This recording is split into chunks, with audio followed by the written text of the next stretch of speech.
अस्सलाम वालेकुम, मेरा नाम कुरतुलैन अलीम है। मैं चाइल्ड केयर एसोसिएट में एज अ न्यूट्रिशनिस्ट काम करती हूँ। मैंने अभी एमफिल कंप्लीट किया है और इसके अलावा मैं रजिस्टर्ड डाइटिशियन भी हूँ। आज मैं आपको रमज़ान से मुतल्लिक़ कुछ तजावीज़ दूँगी जिससे आप पूरे रमज़ान अपनी खुराक अच्छी कर सकते हैं और इसके साथ साथ अपना वज़न भी कम कर सकते हैं। पहली टिप जो बहुत ज़रूरी है वो है पानी। इस रमज़ान में हमें अपनी पानी की मकदार पे बहुत ध्यान रखना चाहिए। कम से कम 8 से 10 गिलास पानी हमें पीने चाहिए। आप सहरी में अपना पेट पानी भरने से बेहतर है कि आप 2 गिलास सहरी में पानी पी लें। उसके बाद अफ्तारी से लेकर सहर तक आप हर घंटे में 1-1 गिलास पानी पिएँ और फिर अफ्तारी में भी 2 गिलास पानी पी सकते हैं। इस तरह अब क्या होगा कि आप अपनी पानी की पूरी जो ज़रूरत है उसको पूरा भी कर लेंगे और एक दफ़ा बहुत ज़्यादा पेट पे दबाव भी नहीं पड़ेगा ज़्यादा पानी पीने का। इसके अलावा इस रमज़ान में कॉफ़ी और ब्लैक टी से अवॉइड करें, जबकि हर्बल टीज़ आप लोग इस्तेमाल कर सकते हैं पर मकदार ज़रा कम हो। तीसरा अहम पॉइंट है नमक। नमक का इस्तेमाल कितना होना चाहिए? हमें कम से कम नमकीन चीज़ें खानी चाहिए क्योंकि नमक की ज़्यादा मकदार हमें प्यास लगाती है। फिर अगर हम सहरी में नमकीन चीज़ ज़्यादा ले लेंगे तो उसमें हमारे पूरे दिन हमें प्यास ज़्यादा लगेगी। इसी तरह अगर हम कॉफ़ी या ग्रीन टी या हम ब्लैक टी कुछ ज़्यादा पिएंगे वो भी हमारी बॉडी के अंदर से ज़्यादा मकदार में से पानी निकालेगा जो डिहाइड्रेशन की तरफ लेकर जा सकता है। नेक्स्ट टिप उसके अलावा जो इम्पॉर्टेंट है वो है बैलेंस डाइट। आप चिकनाई और तले हुए खानों से परहेज़ करें। समोसे, पकोड़े, कचौरी इन सब से आप परहेज़ करें, बल्कि आप ज़्यादा अच्छा ताज़ा फल और ताज़ी सब्ज़ी खाएं अफ्तारी में। अफ्तार आप 1 या 2 खजूर से कर सकते हैं। उसके बाद आप कोई भी फ्रेश फ्रूट जूस उसका इस्तेमाल कर सकते हैं या थोड़ी सी चना चाट इस्तेमाल कर लें, खा सकते हैं। उसके बाद आप नमाज़ पढ़ें। नमाज़ पढ़ने के बाद आप दोबारा जो खाना चाहिए वो ये होगा कि आपका एक सैलेड का पोर्शन हो जाए और उसके साथ कोई भी प्रोटीन्स का पोर्शन यानी गोश्त या मछली या चिकन से बनी हुई कोई भी चीज़ आप उससे खा सकते हैं। अब सबसे इम्पॉर्टेंट बात ये है कि हमारे रमज़ान में हमारी चीनी की इस्तेमाल ज़्यादा हो जाता है। हम फ्रूट चाट के अंदर भी चीनी डालते हैं, अपने जूस वगैरह के अंदर भी चीनी डालते हैं, तो जो सफ़ेद चीनी है इसका इस्तेमाल कम से कम होना चाहिए।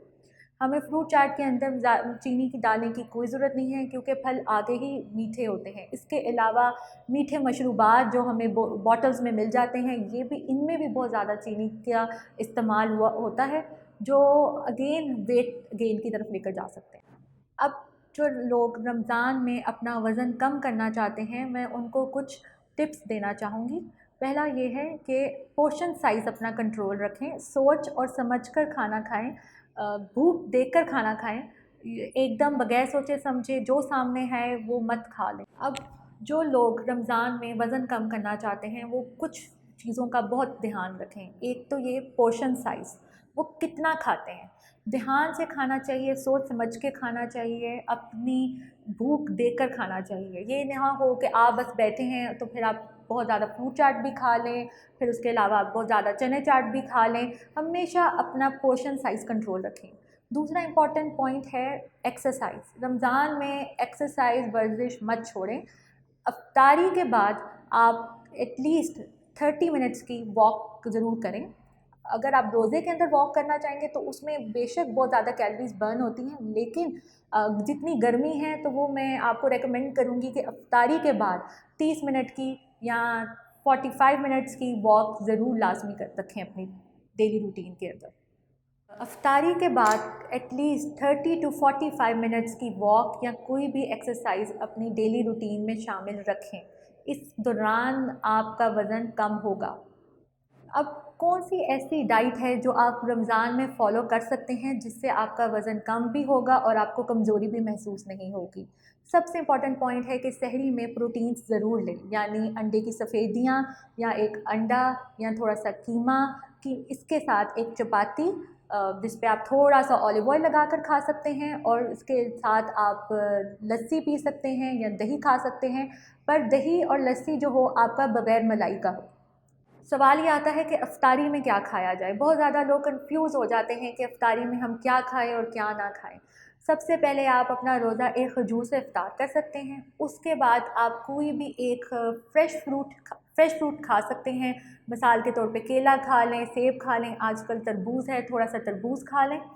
उसके बाद आप नमाज़ पढ़ लें, नमाज़ पढ़ के थोड़ा सा रिलैक्स होएं। उसके बाद आप एक सूप का बाउल ले सकते हैं, सूप नहीं तो एक वेजिटेबल सैलेड जिसमें थोड़ा सा लाल लोबिया डाल सकते हैं, काले चने डाल सकते हैं, वो खाएं। उसके बाद आप एक कोई भी मेन कोर्स यानी कोई कबाब है, शामी कबाब खा सकते हैं। शामी कबाब नहीं है तो कोई चिकन बना हुआ है या कोई कम तेल के बगैर कोई सब्ज़ी या कोई गोश्त पका हुआ है तो आप उसके साथ थोड़ी सी आधी चपाती खा सकते हैं। आखिर में आपको मैं ये कहना चाहूँगी कि रमज़ान में अपना पोर्शन साइज़ हमेशा ध्यान में रखें। आप कितना खा रहे हैं देख के सोच समझ के खाएं।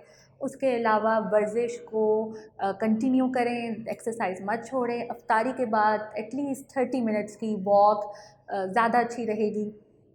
और उसके अलावा फिर आप चीनी का इस्तेमाल जितना कम होगा उतना ही रमज़ान में आप लोगों का वज़न स्टेबल रहेगा और मेंटेन रहेगा। इसके अलावा मैं आपको ये कहना चाहूँगी कि डाइट प्लान्स हमेशा कस्टमाइज़ होते हैं। एक शख़्स का डाइट प्लान दूसरा शख़्स इस्तेमाल नहीं कर सकता। इसी तरह अगर एक बच्चे का डाइट प्लान है तो वो कोई बड़ा इस्तेमाल नहीं कर सकता। इस रमज़ान अपना बहुत ख़्याल रखिएगा। इसके अलावा अगर आप मुझसे और मज़ीद मालूमात हासिल करना चाहते हैं या कोई मख़सूस डाइट प्लान बनवाना चाहते हैं तो आप वेबसाइट ओला डॉग पर अपॉइंटमेंट बुक करा सकते हैं या इसके अलावा इनका ऑनलाइन ऐप इस्तेमाल कर सकते हैं।